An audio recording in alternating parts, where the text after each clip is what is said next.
4 महीने की दुल्हन ने जब मुसीबत में सरकार ताजुल औलिया रहमतुल्लाह अलैह को आवाज लगाई तो सवाल उठता है कि अपनी जिंदगी की नई शुरुआत करने वाली उस बच्ची के साथ आखिर ऐसा क्या हुआ जिसने उसे दिल से बाबा ताजुद्दीन रहमतुल्लाह अलैह को पुकारने पर मजबूर कर दिया। उस बेबस और मजबूर की सच्ची पुकार पर क्या हुजूर सरकार ताजुल औलिया ने उसे सहारा दिया?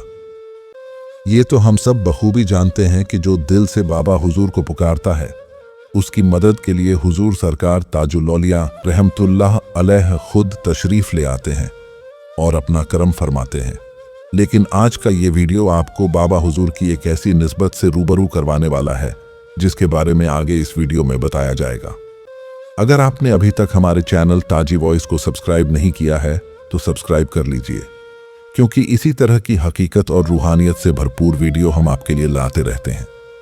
तो आइए शुरू करते हैं आज के इस वीडियो को, जो हमारे लिए खुशी का पैगाम है।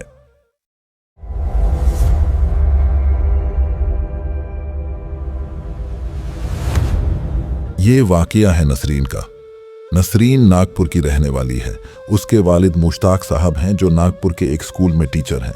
हम आपको पहले ही बता दें कि आज का ये वीडियो लव मैरिज से ताल्लुक़ रखता है, लेकिन इस वीडियो में हमारा मकसद सिर्फ और सिर्फ हुजूर सरकार बाबा ताजुद्दीन ताजुल औलिया रहमतुल्लाह अलैह की शान और होने वाली करामात को बयान करना है। अब वीडियो में आगे बढ़ते हैं। नसरीन अपने कॉलेज के दिनों में एक लड़के से प्यार कर बैठी।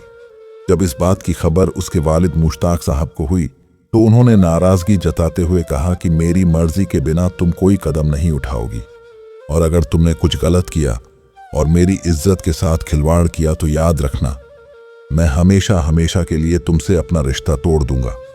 नसरीन ने अपने वालिद की इस बात को सिर्फ एक धमकी समझकर नजरअंदाज कर दिया और कुछ दिनों बाद उसी लड़के के साथ घर से भागकर शादी कर ली।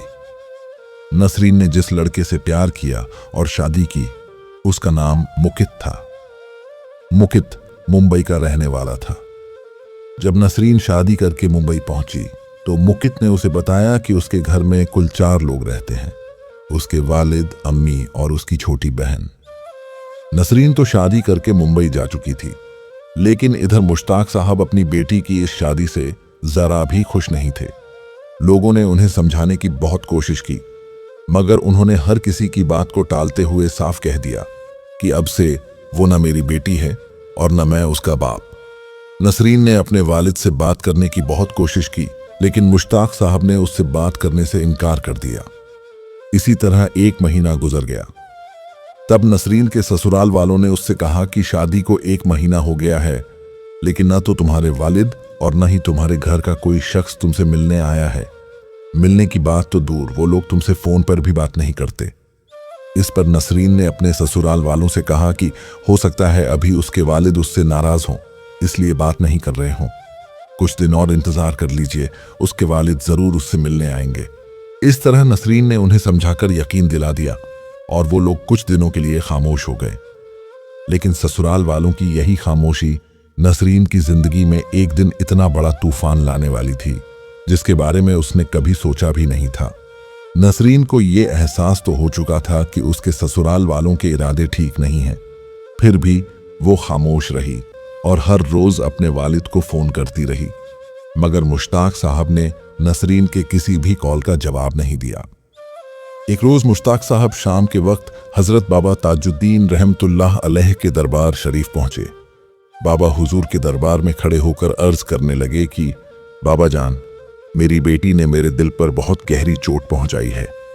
मैंने उसे बहुत समझाया था कि अपने बाप की इज्जत का ख्याल रखना और मेरी मर्जी के खिलाफ कोई कदम ना उठाना, लेकिन उसने मुझे ये एहसास दिला दिया कि उसकी नज़र में न मेरी इज्जत की कोई अहमियत है और न ही मेरी मोहब्बत की।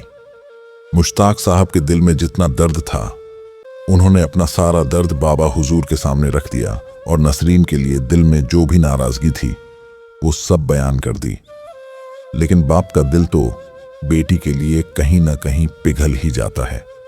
जी हाँ, मुश्ताक साहब ने बाबा हुजूर से अर्ज की कि हुजूर, मैं अभी अपनी बेटी से बात नहीं करूंगा और न ही उससे मिलने जाऊंगा, लेकिन मेरे सरकार, मेरी आपसे एक इल्तिजा है।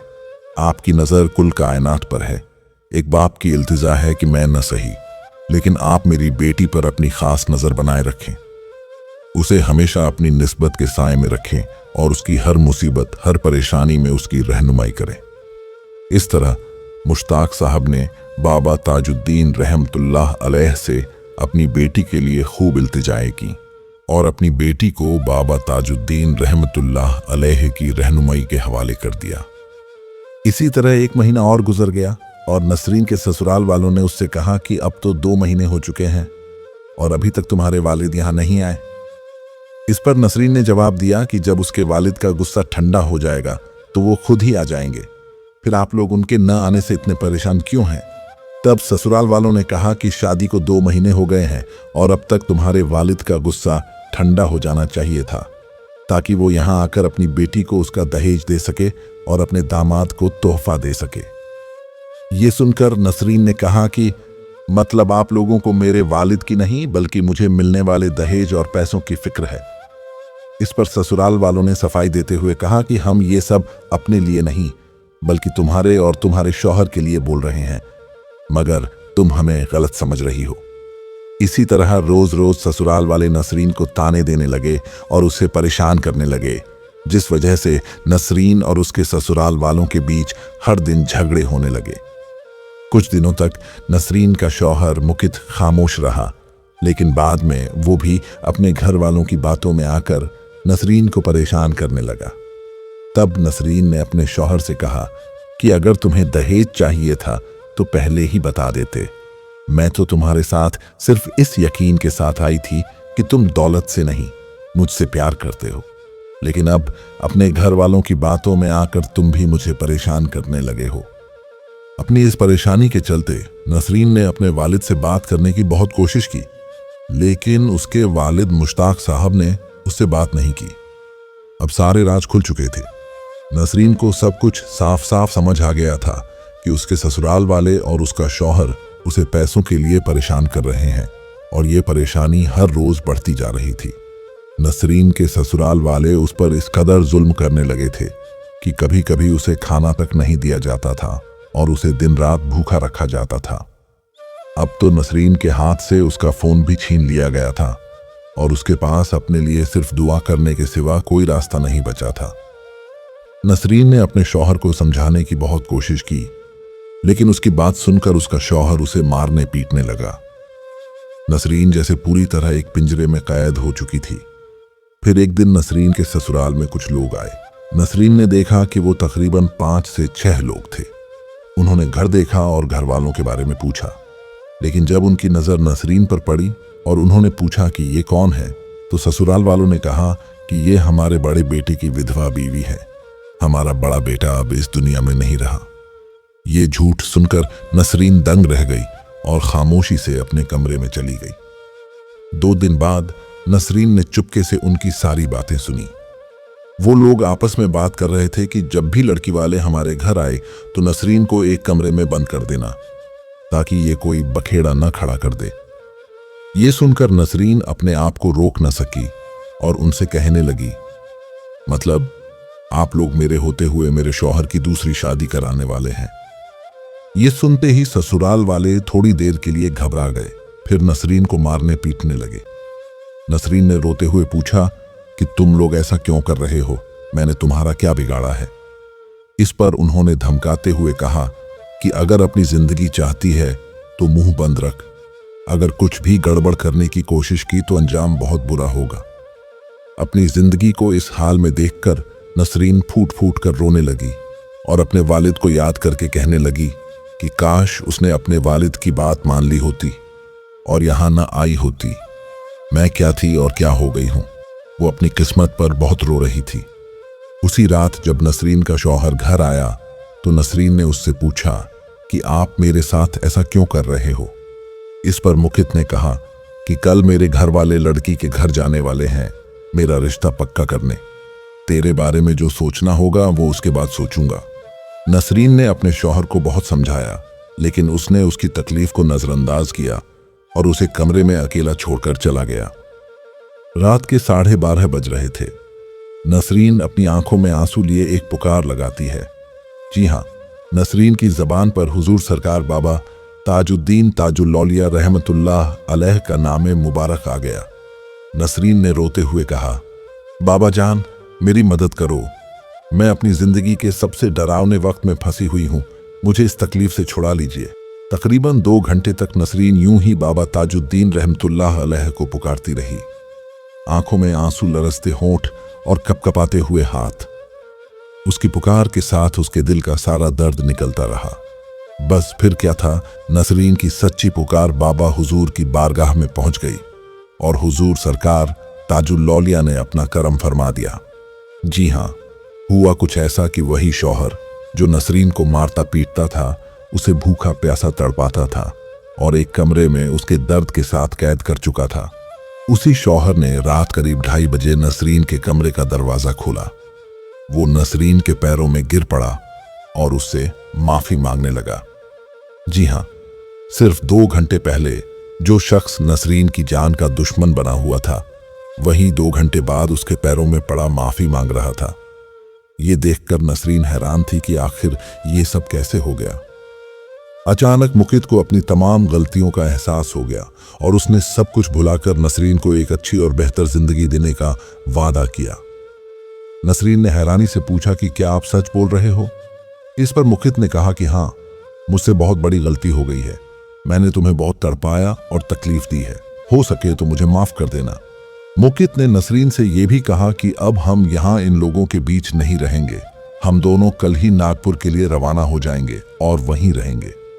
मुकित की जबान से ये सब सुनकर नसरीन को यकीन नहीं हो रहा था, लेकिन मुकित ने उसे पूरा यकीन दिलाया। दूसरे दिन सुबह हुई और मुकित और नसरीन नागपुर जाने की तैयारी करने लगे। तभी मुकित के घर वाले उसके पास आए और बोले कि ये सब क्या है और तुम कहाँ जा रहे हो? मुकित ने साफ कहा कि वो अपनी बीवी के साथ नागपुर जा रहा है और अब वहीं रहेगा। घर वालों ने कहा कि हमने मुंबई में तुम्हारा रिश्ता तय किया है और तुम इस औरत के साथ जाना चाहते हो। इस पर मुकित ने कहा कि बस करो, मुझे कोई शादी नहीं करनी है, मेरी शादी हो चुकी है और यही मेरी बीवी है। मैंने आप लोगों की बातों में आकर इस पर बहुत जुल्म किए और बहुत तकलीफ दी, लेकिन अब मैं ऐसा कुछ भी नहीं करना चाहता। अपने शौहर की जबान से ऐसी बातें सुनकर नसरीन बेहद बेचैन थी। उसे ये सब किसी ख्वाब की तरह लग रहा था और वो हैरान थी कि आखिर मुकित को अचानक ऐसा क्या हुआ कि उसने तख्ता पलट कर रख दिया। मुकित के घर वालों ने उसे बहुत समझाया, पैसों का लालच दिया और उसे रोकने की हर मुमकिन कोशिश की, लेकिन मुकित एक पल के लिए भी वहां रुकने को तैयार नहीं था। उसने अपना सामान लिया, अपनी बीवी नसरीन का हाथ पकड़ा और सीधे नागपुर के लिए रवाना हो गया। ट्रेन के सफर के दौरान नसरीन ने महसूस किया कि मुकित उसका उतना ही ख्याल रख रहा है जितना पहले रखा करता था। ये सब देखकर नसरीन ने उससे पूछा कि आखिर अचानक ऐसा क्या हुआ कि आपने अपना फैसला बदल लिया और मेरे लिए अपने घर वालों को भी छोड़ दिया। इस पर मुकित ने कहा कि वो सब कुछ बताएगा, लेकिन नागपुर पहुंचने के बाद।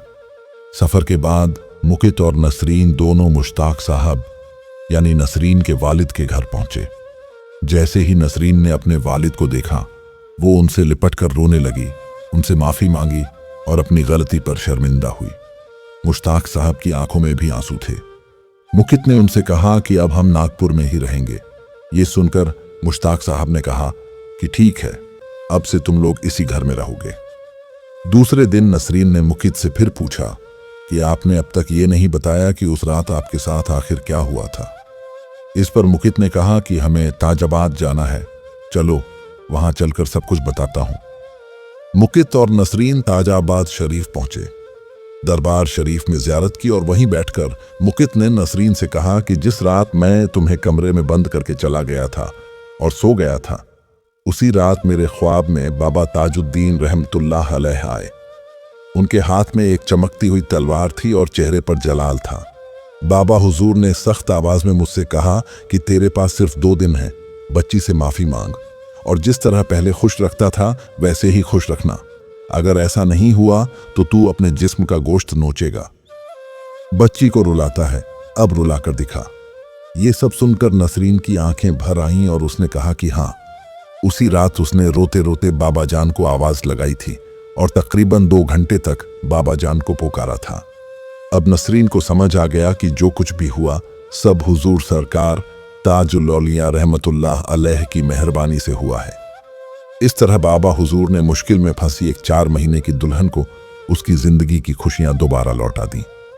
आज नसरीन और मुकित नागपुर में अपनी जिंदगी खुशियों के साथ गुजार रहे हैं। इस वाकये के बाद मुकित ने कभी नसरीन को परेशान नहीं किया और हमेशा उसे खुशहाल जिंदगी देता रहा। अगर वीडियो अच्छा लगा हो तो वीडियो को लाइक और शेयर जरूर करें।